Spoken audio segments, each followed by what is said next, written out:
આણંદ અને પાદરાને જોડતો બ્રિજનો એક ભાગ ધરાશાયી થતાં 5 જેટલા વાહનો નદીમાં ખાબક્યા હતા।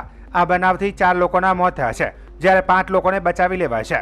આ બ્રિજ અંગે માર્ગ મકાન વિભાગ સચિવે નિવેદનમાં કહ્યું હતું કે આ બ્રિજ પર સતત વાહન વ્યવહાર ચાલુ જ હોય છે।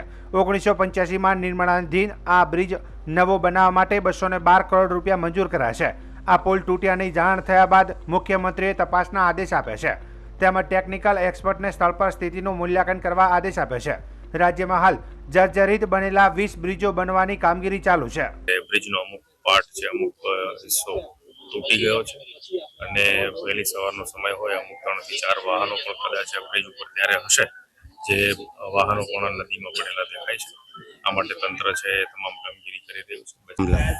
आज रोज सुबह 8 बजे के आसपास आनंद से वडोदरा को जोड़ता हुआ ये जो गंभीरा ब्रिज जिसको कहते हैं, जो वडोदरा जिले के हद में आता है, इस ब्रिज में बीच में एक स्लैब, बीच में एक पोर्शन गिरने का और कुछ व्हीकल्स गिरने की इंफॉर्मेशन मिली। डिजास्टर से तुरंत वडोदरा प्रशासन से भी बात हुई। वडोदरा प्रशासन को ऑलरेडी ये न्यूज़ मिल चुकी थी, दैन उन्होंने भी तुरंत से रेस्क्यू ऑपरेशन स्टार्ट कर दिया। अभी टॉप मोस्ट प्रायोरिटी जिला वहीवटी तंत्र, दोनों जिला वहीवटी तंत्रों की रेस्क्यू की है।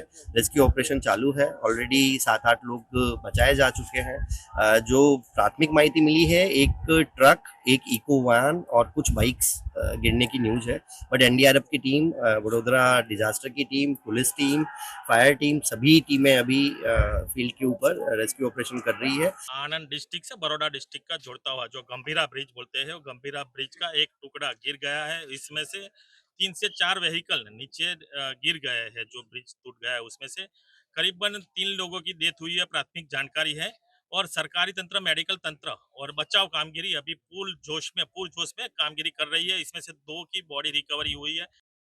જે સૌરાષ્ટ્ર અને મધ્ય ગુજરાતને જોડતો આણંદ અને પાદરાને જોડતો આ બ્રિજ આજે વચ્ચેનો એક ભાગ, એક સ્લેબ એ ધરાશયી થતા લગભગ 5 જેટલા નાના મોટા સાધનો અંદર ખાબક્યા હોય એવી વિગતો પ્રથમ પ્રાપ્ત થઈ છે।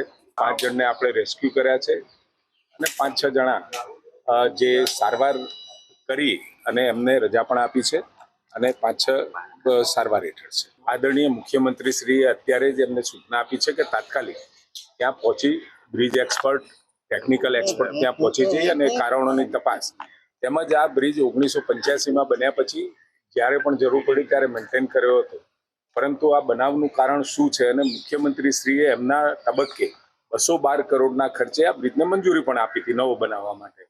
એની કામ પ્રગતિમાં હતી, ટેન્ડર એસ્ટિમેટ ડિઝાઇન હેઠળ હતા અને એ થતાં જ નવો આપણે ટેન્ડર કરવાના છે। નુકસાન થયેલું છે એ પ્રાથમિક માહિતી છે અને અત્યારે અમારે સીએમ સાહેબે સવારે બનાવ બન્યો એટલે સૂચના આપી છે કે મુખ્ય ઇજનેર, ડિઝાઇનની ટીમ અને 2 બ્રિજ એક્સપર્ટને સ્થળ પર રવાના કરેલા છે અને એ લોકોને કીધું છે કે ભાઈ આ તમે આનું અહેવાલ આપો।